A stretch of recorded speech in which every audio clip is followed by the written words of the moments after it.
Time flies.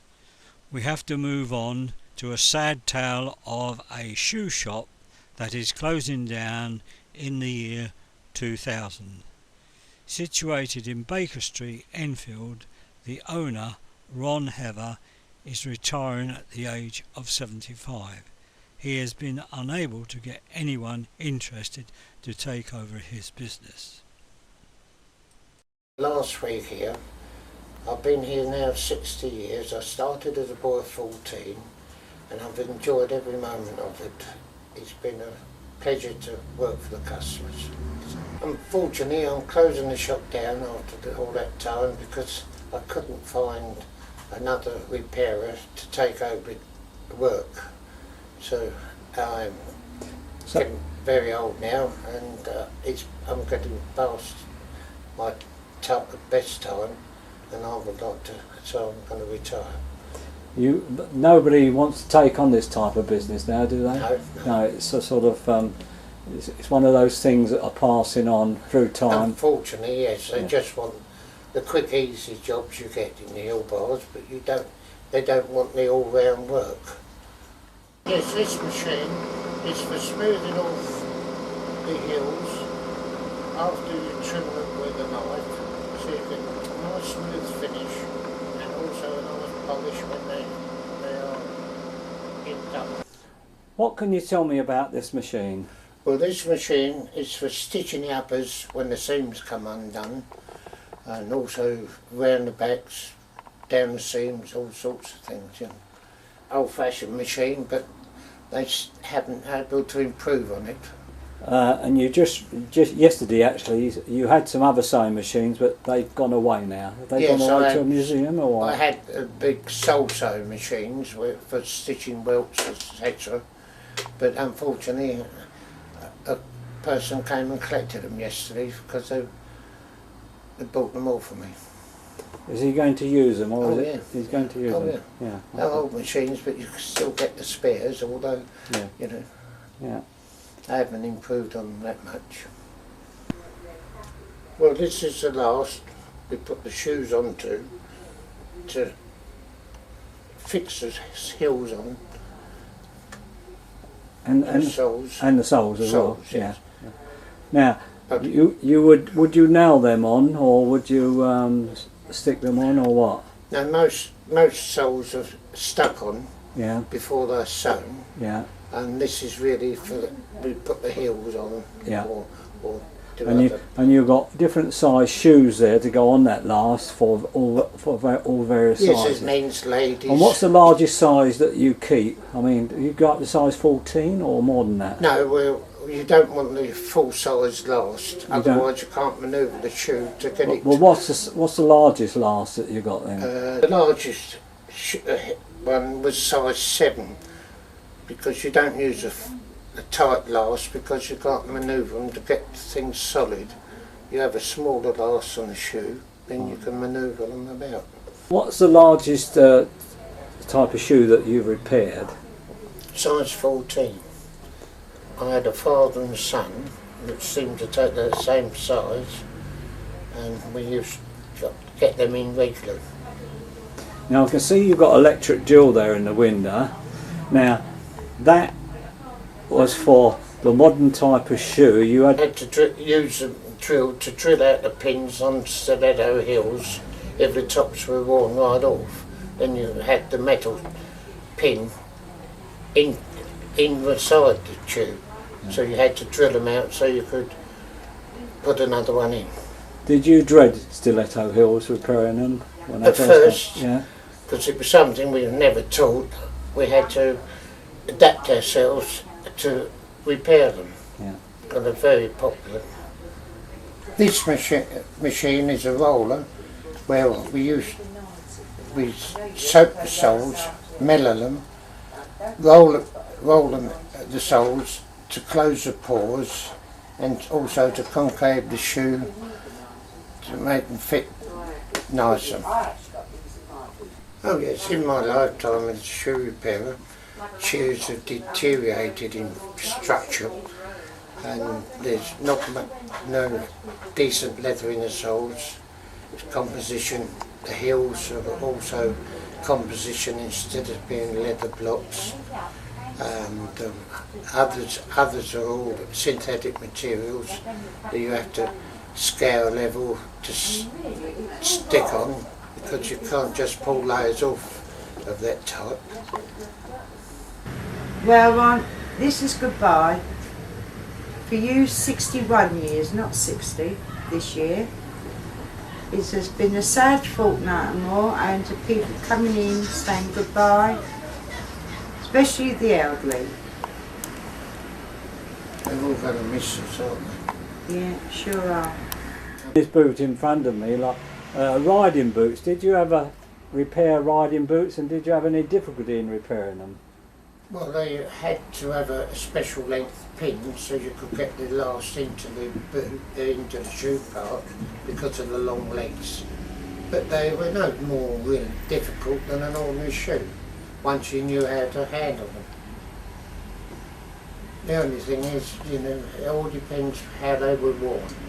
Seeing your cash register here, when you started, you must have had a different cash register to this electronic one. Oh yes, up to the decimalisation, we had a national cash register, a very big old machine where you turn the handle.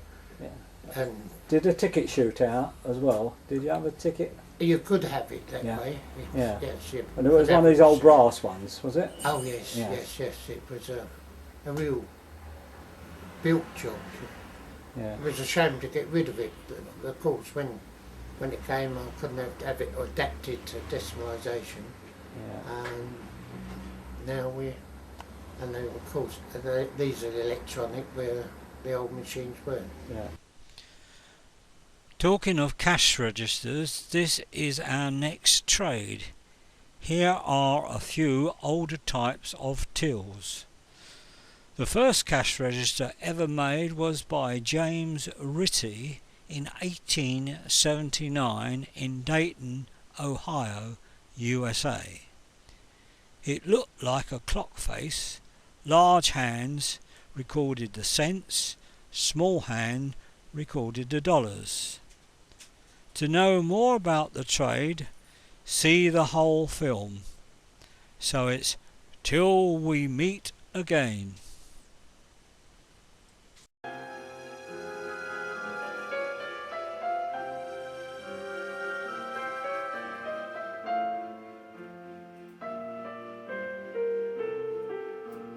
Hello, Wensley. When did you actually first start in the music business? Well, I started when I left school in Plymouth, which, believe it or not, was 42 years ago. And you've been in the music game since then? I'm afraid so, yes. So when did you actually arrive at this shop in Exeter? I arrived at this shop in 1986, 25 years ago. Yeah. And I understand that you actually bought it off the owners here. That's right, yes, I bought it off them in 1994. So through the years at Wensley, you've seen a change in, shall we say, pianos as stand-up pianos, as in now to digital and all that sort of thing. What can you tell me about that? Quite amazing, really. I mean, yes, when I left school, they were just ordinary, traditional strung pianos, like we sell now. But at the time then, there were reed organs. It was a little organ about this big. It had reeds as you'd find in a mouth organ, and it was electrically blown with a little motor to put the air through it, and you pressed buttons for the chords. We thought those were quite state-of-the-art technology then. Compared to what we have now, it's unbelievable. Electronic stuff sounds like the real thing. You have a digital recording studio built into some of the bigger ones, so you can actually make a CD of a whole band on your own without leaving your home. Mm. This is an example of an early 1930s British piano, Rogers. They're one of the much better ones.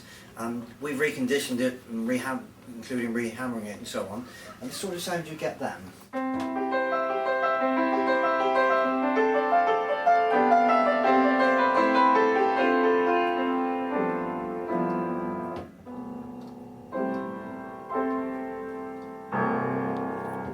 here's another Rogers piano. This one's from 1985. As you can see, it's much neater to fit into homes which have grown progressively smaller over the years, although it still has a beautiful full tone.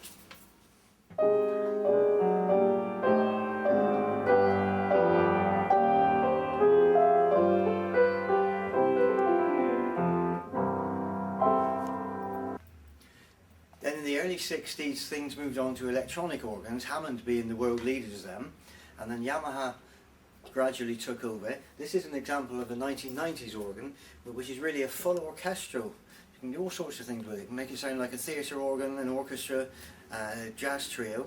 Just a little selection.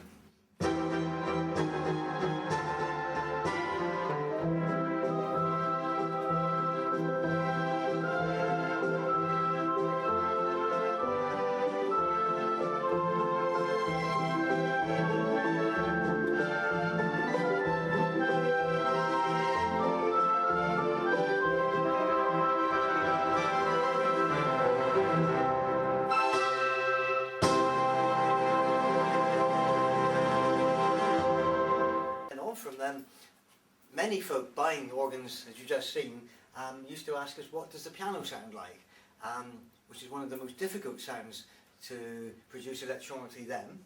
Things moved on apace. Here's a current day entry level digital piano from Yamaha, which really sounds like an ordinary one.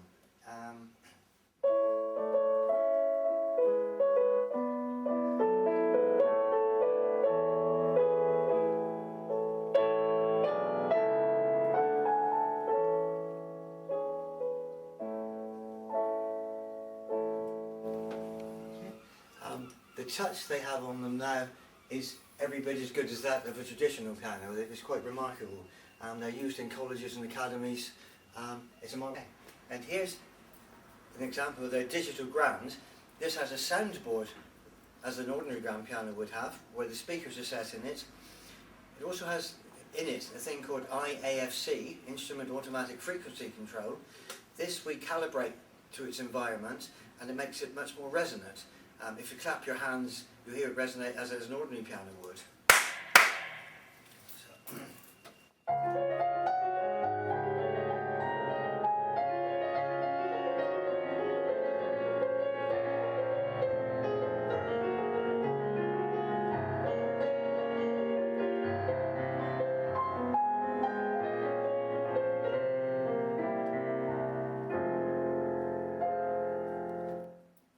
Okay, and here we are, our flagship keyboard only recently arrived, the Yamaha Tyrus 4.